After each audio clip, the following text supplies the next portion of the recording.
Oke, selamat sore. Ya, jadi kali ini akan bahas 3 match review Serie A.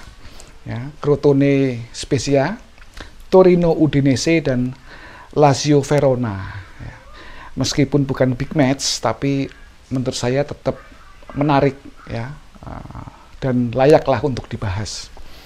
Oke, jadi match pertama Crotone Spezia ya, hasilnya di luar prediksi. Crotone menang 4-1 ya. Padahal sebenarnya Spezia ini punya kemampuan ya, untuk bermain dengan baik ya, dan memang itu sudah mereka tunjukkan selama mereka bermain di Serie A. Tapi hasilnya memang akhirnya mereka kalah. Oke, jadi di match kali ini memang Crotone ini bermain lebih smart ya, lebih efektif. Tidak tidak sembarangan mainnya. Dan mereka sangat memanfaatkan dua pemainnya Spezia yang di match kali ini itu tidak dimainkan, yaitu Enzola dan Gyasi. Ya, dua striker Spezia yang memang dikenal memiliki skill individu dan permainan yang atraktif, itu di match kali ini mereka tidak bermain. Ya. Nah, matchnya sendiri ini sebenarnya kan Spezia ini bermain seperti biasa ya. Mereka berusaha untuk menguasai pertandingan dengan high press, dengan passing-passing cepat. Tapi memang harus diakui di match kali ini mereka kehilangan dua pemain tersebut ya. Beberapa kali end passingnya sangat jelek ya. Pemain depannya tidak bisa meng-create peluang dengan baik, dan akhirnya ketika mereka juga gagal untuk melakukan high press, ini dimanfaatkan oleh Crotone. Gol pertamanya Crotone itu kan memang dari counter attack ya.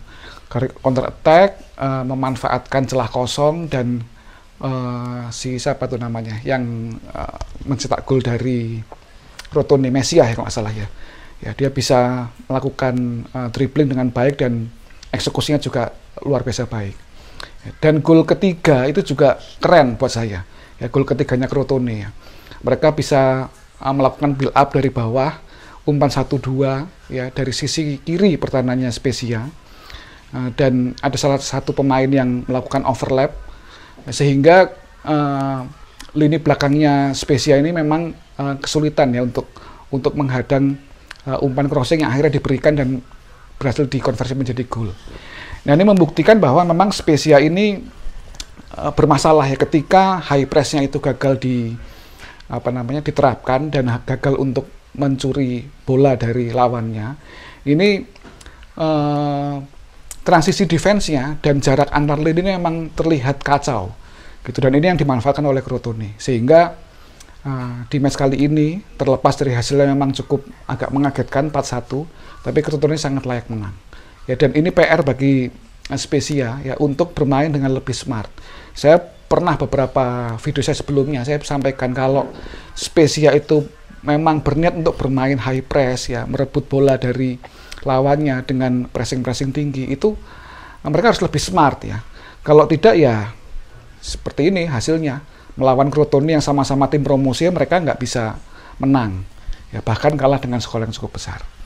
Oke, lalu kita ke matchnya Torino Udinese ya. Ini lagi-lagi Torino gagal meraih poin ya, meskipun mereka sebenarnya punya peluang untuk itu ya. Jadi matchnya memang berjalan, kalau buat saya sih berjalan cukup seimbang ya. Udinese bermain lebih baik, mereka mencetak 2 gol di awal ya, dan berhasil disamakan kedudukan oleh Udinese ya, 2-2 ya. Nah, cuman memang kalau kita lihat golnya Puseto itu kan agak kontroversial ya, karena Meite ini seperti dilanggar, dan itu membuat Udinese memiliki space yang bagus ketika offense ya, dan transisi defense-nya si Torino ya otomatis masih kacau, sehingga ketika bola itu sampai ke depan ya Udinese dengan cukup mudah lah untuk mencetak gol ya. Memang golnya keren sih, kalau menurut saya Puseto akurasinya bagus lah. Gol kedua, nah itu kan dicetak oleh De Paul ya. Cuman kalau kita lihat ya dari gol kedua, gol ketiga itu memang koordinasi lini belakangnya Torino ini tidak berjalan dengan baik ya. Gol kedua kita tahu mereka cukup mudah lah dilewati, dan gol ketiga juga seperti itu ya. Gol kedua golnya De Paul yang memang akurasinya sangat baik. Gol ketiga itu juga sama prosesnya dari sisi kiri, tapi sisi kanan pertahanannya Torino ya, di mana Udinese bisa berhasil lepas dan memberikan umpan ke tengah ya. Dan memang ini PR nih bagi Torino ya, di mana memang mereka harus segera menemukan solusi atas koordinasi lini belakang yang memang sangat mudah ditembus, dan bagaimana mereka juga bisa konsisten bermain selama 90 menit ya. Dengan hasil ini, maka Torino praktis sekarang berada di posisi 19, cuma berbeda 1 poin dengan Crotone di juru kunci. Nah, saya pikir sih harusnya memang manajemen segera untuk mengevaluasi Giampaolo ya, karena terbukti ya pemain Torino yang sebenarnya memiliki kualitas yang cukup baik, tapi dengan hasil seperti ini ya ini nggak layak ya, posisi yang sangat nggak layak bagi Torino ya. Bagi teman-teman Indo Torino ya, semoga kalau memang benar Giampaolo diganti ya, semoga Torino bisa kembali ke posisi yang memang layak lah buat mereka, yaitu mungkin posisi papan tengah. Jadi itu Udinese layak menang ya, karena mereka juga bermain dengan cukup agresif dan cukup efektif. Lalu kita ke matchnya Lazio Verona ya. Lazio akhirnya kalah 1-2 oleh Verona ya. Mereka memang terlihat sangat kesulitan menghadapi Verona yang bermain fisikal ya, menggunakan fisiknya. Dan Verona sendiri ini kan sebenarnya kalau buat saya ya, ini kredit buat Ivan Juric ya. Mereka kehilangan 2-3 pemain di musim ini ya, Amrabat, Kumbala, sama-sama satu lagi saya agak lupa tuh. Nah, tapi mereka tetap bisa bermain dengan baik ya, meskipun memang kalau buat saya Verona di beberapa match kemarin itu menampilkan permainan yang textbook yang membosankan. Oke, tapi di match kali ini mereka bermain cukup baik ya, cukup fluid ya, begitu juga dengan Lazio, sehingga awal-awal pertandingan ya, terutama di awal-awal pertandingan babak pertama lah, itu kedua tim menampilkan permainan yang cukup baik ya. Passing pendek ya, kombinasi passing diagonal dengan long ball itu cukup bisa dinikmati.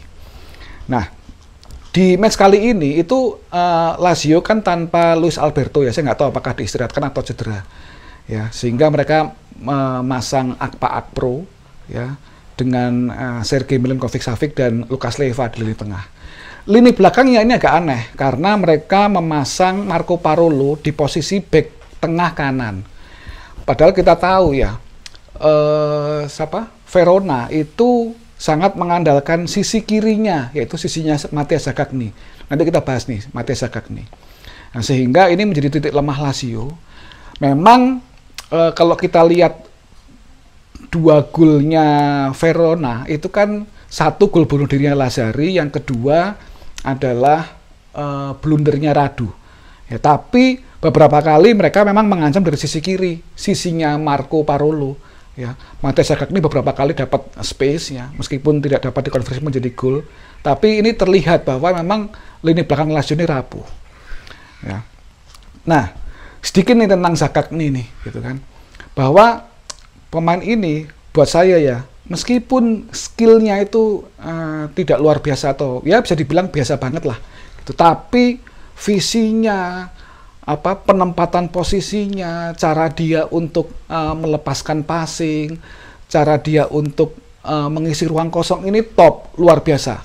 Ya, jadi ya ini aset ya bagi timnas Italia. Meskipun memang usianya udah 25, tapi kalau dia bisa konsisten bermain seperti ini, itu saya yakin di tahun depan lah ya, mungkin banyak klub-klub besar yang akan mengambil dia.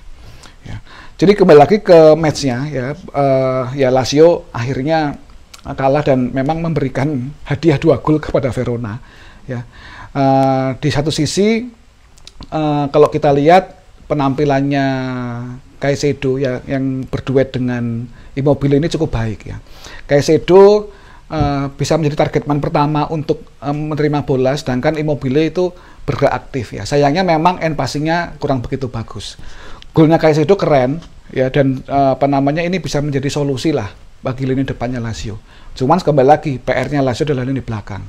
Ya, kalau Simone Inzaghi tidak bisa menemukan solusi di lini belakang Lazio, buat saya berat nih untuk bersaing at least di zona Liga Champion. Jadi itu Verona buat saya ya selamat, dan Lazio harus segera lebih baik lah cara bermainnya.